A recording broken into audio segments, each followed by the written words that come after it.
Hello children, the next topic is grouping of cells in series or parallel.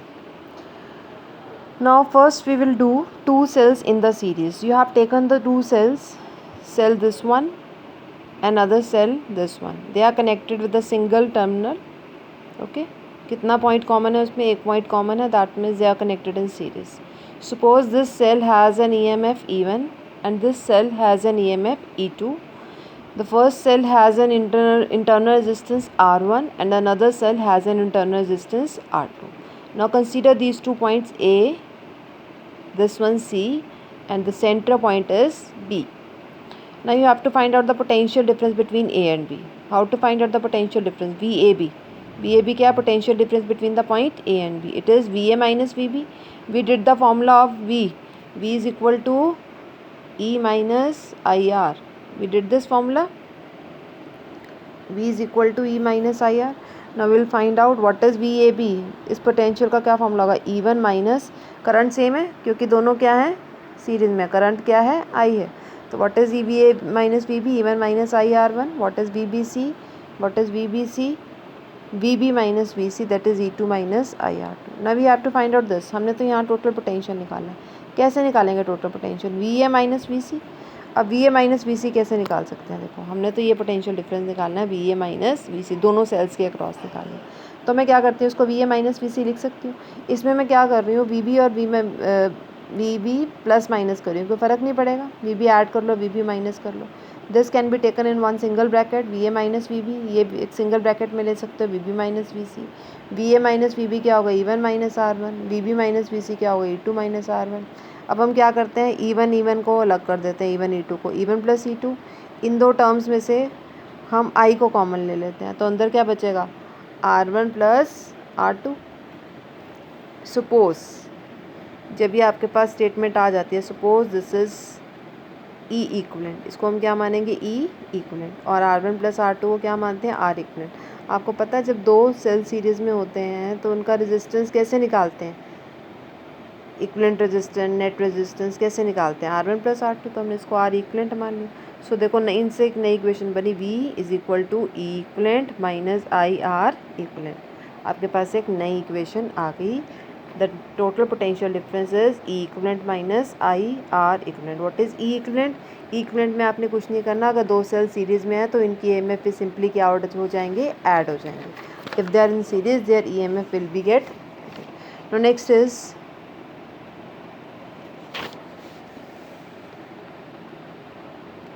Rules for series combination of cells. अब देखो हमने series combination के लिए rules निकाले हैं. क्या रूल्स हैं? दैट मीन्स अगर दो सेल्स सीरीज़ में हैं तो उनकी EMFs क्या होंगे? सिंपली ऐड हो जाएंगे. अगर दो से ज़्यादा जितने भी सेल्स सीरीज़ में हैं उनके EMFs क्या हो जाएंगे? इक्विवेलेंट EMF निकालने के लिए simple they will get added. Similarly अगर रेजिस्टेंस की बात करते हैं तो रेजिस्टेंस भी also get added. Now next is two cells in the parallel. Now see what happens when the two cells are connected in the parallel. I have taken the two cells E1 and E2. It has a EMF E1. It has a EMF E2. It has a resistance R1. It has a resistance R2. I have connected them like this. मैंने ऐसे connect कर दिया. क्या combination है? दो points common है दोनों के बीच में. इसके अक्रॉस और इसके अक्रॉस पोटेंशियल डिफरेंस क्या रहेगा? Same, because they are connected in parallel. Parallel में क्या सेम रहता है? Potential difference. सपोज इधर से करंट आ रहा है, I करंट आया, कुछ यहाँ चला गया, कितना गया यहाँ से? I1. पैरेलल में है, पैरेलल में करंट सेम नहीं रहता. क्या सेम रहता है? पोटेंशियल V सेम है. इधर से I1 करंट जा रहा है और इधर से कितना डिस्ट्रीब्यूट हो रहा है? I2. यहाँ आके फिर कितने बन जा रहे हैं? टोटल मिलके क्या बन रहा है? I. हमने पॉइंट्स दिए A, B1 सॉरी, A, इस पॉइंट को नाम दिया हमने B1, इस पॉइंट को हमने नाम दिया B2 और इधर पॉइंट को नाम दिया हमने C. नाउ टोटल करंट क्या होगा? टोटल करंट I है, इधर चला गया था I1 plus I2. Okay. Now what is the potential difference? We have to find out what is this potential difference. V किसके बराबर है?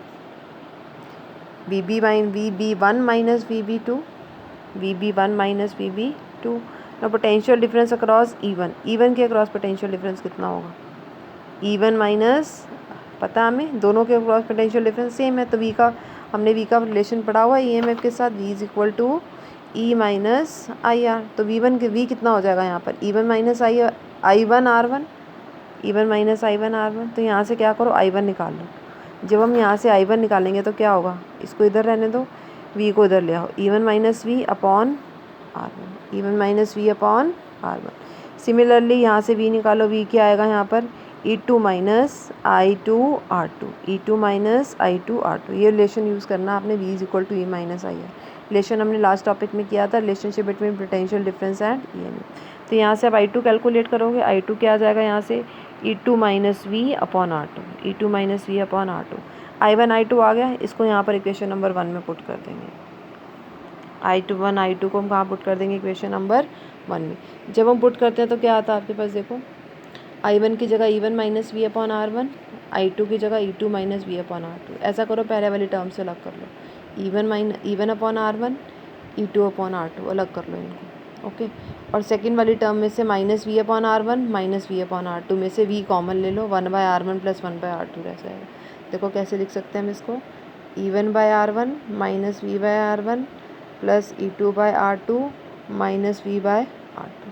तो ये दो टर्म्स मैंने अलग कर ली, ये वाली सॉरी, E1/R1 प्लस E2/R2, और इन दो टर्म्स में से मैंने V कॉमन ले लिया, तो अंदर क्या बचा, 1/R1 प्लस 1/R2। सॉल्व करो इसको I के लिए, R1 R2 एलसीएम लो तो क्या बन जाएगा, E1 R2, और इधर क्या बन जाएगा, E1 R1 माइनस V, इधर एलसीएम लो, R1 into R2, R1 plus R2।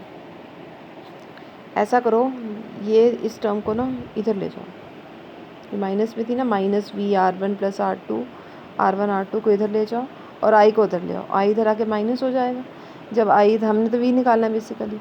अब आप क्या करो, हमने V निकालना है ना, अब V के साथ तो टर्म जुड़ी हुई है, ऐसा करो इसको इधर आके क्रॉस मल्टीप्लाई कर दो।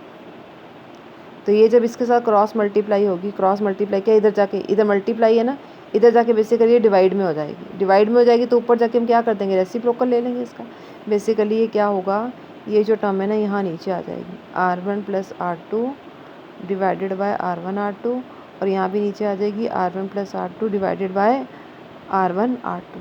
इसको ऊपर लेके जाओ, मल्टीप्लाई हो जाएगा, E1 plus R2, E1 plus E2 plus R1 upon R1 R2, ये ऊपर चला जाएगा, R1 R2 upon R1 plus R2 minus I, ये भी ऊपर चला जाएगा, R1 R2 upon R1 plus R2। Solve करो इसको, R1 R2 से R1 R2 कैंसिल, नीचे रहेगा आपके पास R1 plus R2, E1 R2 plus E2 R1 minus I, R1 R2 R1 plus R2। Compare करो, let this be E equivalent, let this be E equivalent. देखो जब भी standard equation से compare करना है तो पहले लेकर इस टर्म में लेके आना पड़ा है, V is equal to E minus I.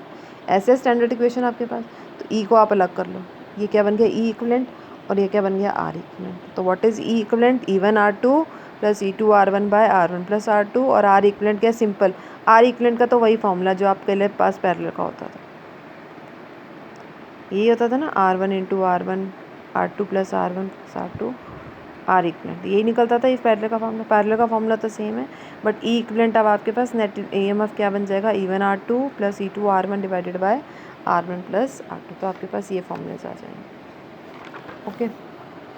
Now see here, वो कहता है if you have the two cells E1 and A2 which you took, if they have the same EMF, अगर EMF सेम हो जाएगा तो देखो क्या होगा, ई इक्वलेंट क्या आता है आपके पास, E1 R2 E2 R1 plus R2 divided by R1 plus R2, दोनों सेम है, E1 E2 सेम है, तो इसको जो है ई आर पुट कर दें हम लोग, तो क्या बन जाएगा 2ER अपॉन 2R। ई इक्वलेंट क्या आ जाएगा EMF, और रेजिस्टेंस क्या आएगा, इक्वलेंट रेजिस्टेंस 1/R, दोनों सेल सेम है ना, दोनों सेल सेम है, तो ER, इसका EMF कितना था E, रेजिस्टेंस कितना था R था, इसका आइडेंटिकल सेल्स ले ली बेसिकली आपने, तो R/2 आ जाएगा, ओके। सो अगर आप आइडेंटिकल सेल्स लेते हो और उनको आप ऐसे पैरेलल में कनेक्ट करते हो, तो E इक्वलेंट क्या होगा आपके पास E, और R इक्वलेंट क्या होगा R/2। That is simply calculating the resistance with the help of 1/RP 1/R1 plus 1/R2 वाले फॉर्मूले से। R लग जाएगा यहाँ पर, बट यहाँ E इक्वलेंट क्या रहेगा, E ही रहेगा, okay, that will not change. Thank you.